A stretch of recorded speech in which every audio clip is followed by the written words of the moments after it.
Voltamos então para o nosso último bloco, na lição 3 da nossa revista Homilética, o que é isso? Nós vamos continuar então no terceiro ponto, que a homilética é para todos.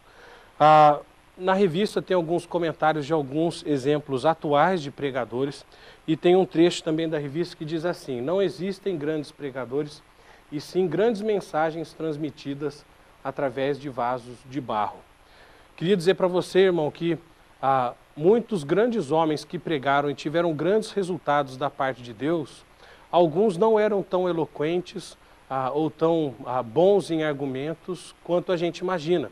Um dos exemplos que nós temos é justamente Jonathan Edwards, que foi um pastor já falecido lá dos Estados Unidos e é conhecido como um grande pregador, mas na verdade não foi um homem tão eloquente quanto a gente imagina.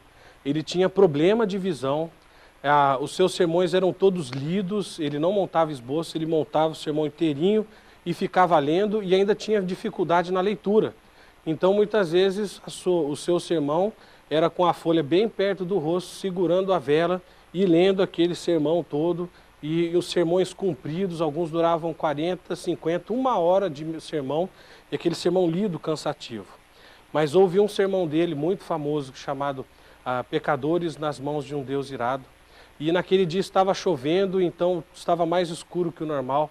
E ele lendo o sermão, de repente ele ouve a congregação gritando, e ele para de ler para dar uma bronca na igreja, e quando ele olha, as pessoas estavam morrendo de medo, algumas segurando e abraçando as pilastras da igreja, e ele não entendendo o que estava acontecendo, e o que acontecia é que a sua pregação, a sua palavra, né, que estava sendo transmitida por ele, um vaso de barro, mas ele estava transmitindo a palavra de Deus, e aquele povo, o Espírito Santo tocou o coração daquele povo, e eles ficaram com receio e com medo da consequência do pecado, que é a morte e a distância de Deus.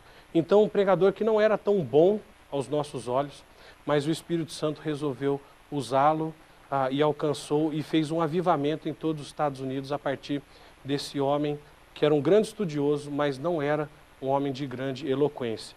Então, irmão, há futuro para nós. Você pode se dedicar também à palavra, mesmo que você ache que não tem uma boa eloquência, não tem uma boa oratória, não tem problema. O Espírito Santo, quando ele quer trabalhar, ele usa qualquer um dos seus filhos, e ele quer usar a qualquer um de nós.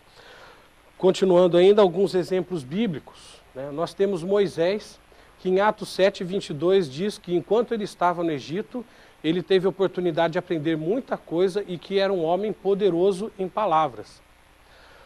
Mas depois que ele sai do Egito por causa do assassinato do egípcio, e ele teve que fugir temendo por sua vida, ele fica então 40 anos no deserto. E esses 40 anos ele deixa de ter todo aquele estudo e preparação que ele podia ter no meio do Egito. E aí então, quando Deus volta para ele e diz: olha, eu quero que você volte para lá e salve o meu povo. Então Moisés falou: olha, Senhor, não estou bom. Né? Se eu tinha algum poder de palavras, como a gente vê lá em Atos 22, acabou, eu fiquei 40 anos aqui, não fiquei mais estudando, atualizado, não estou mais fluente na língua egípcia. E Deus fala: não, agora que você está pronto, vai lá e prega. Tanto que ele usou um pouco de desculpa, de que não podia, tinha a língua pesada, e ele fala: não, vai que o seu irmão Arão vai falar. E aí você vê que por um tempo realmente Arão representou Moisés, mas depois Moisés voltou, tomou a frente e continuou sendo a voz de Deus para aquele povo, para o povo de Deus e para o povo egípcio. Apolo também, que é um personagem não tão conhecido da Bíblia, mas era um jovem que cresceu em Alexandria, e era muito bom em argumentos pela quantidade de estudo que ele tinha, mas não era tão respeitado por causa da idade dele. E ainda assim ele foi discipulado por Priscila e Áquila e continuou a pregar, tanto que uma parte da igreja de Corinto, que nós vemos lá em 1 Coríntios, alguns eram seguidores de Apolo. Também temos a escrava de Naamã, aquela menina que nem o nome dela é citado na Bíblia, mas ela foi usada por Deus para direcionar a esposa de Naamã a conversar com ele e levar ele até o sacerdote do Deus, o profeta do Deus Altíssimo, para que ele pudesse então receber salvação. E por fim, um outro exemplo que nós temos é justamente Pedro, que era um pescador. Se ele realmente era um homem muito rico, muito pobre, se ele tinha uma empresa de pesca ou não, o que a gente sabe é que a pescaria com certeza não era um trabalho acadêmico. Então, com toda a sua simplicidade, na sua primeira pregação em Atos 2,41, 3.000 pessoas se converteram, não pela sua eloquência, mas pela ação do Espírito Santo. Por fim, o nosso último exemplo, Jesus. Ele não perdia uma oportunidade para falar dos princípios bíblicos para a vida das pessoas à sua volta. Quer fosse um indivíduo, quer como a mulher samaritana, quer fosse uma multidão, ele não perdia a oportunidade de falar do Evangelho, de falar do seu reino e falar do que Deus realmente espera dos homens e do plano de salvação através da sua morte. Para terminar, meus irmãos, a nossa aplicação pessoal. Todo cristão deve estar preparado para falar da palavra de Deus. Em 1 Pedro 3,15 diz que todos nós devemos estar prontos para dar razão da nossa esperança.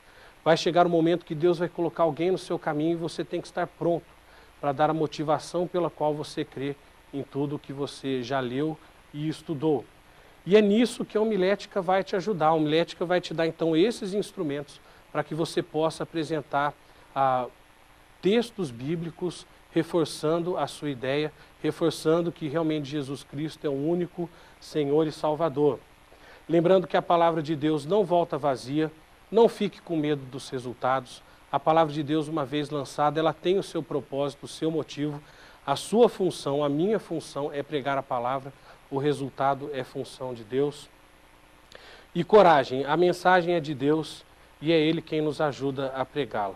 Deus disse para Josué, quando ele ia assumir o povo, logo depois de Moisés, um grande líder, e agora Moisés assumindo a frente do povo para conquistar a terra, e não era simplesmente entrar, era realmente conquistar, teria que lutar contra os povos ali presentes, e Deus fala, ser forte e corajoso, não temas nem te espantes, porque eu, Senhor teu Deus, sou contigo por onde quer que andares. Tenha certeza disso, o Senhor é contigo por onde quer que você ande.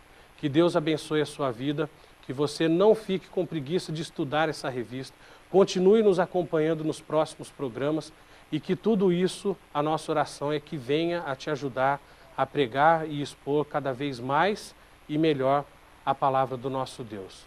Fique conosco nas próximas atividades e próximos programas e desejamos a graça do nosso Senhor Jesus sobre a sua vida.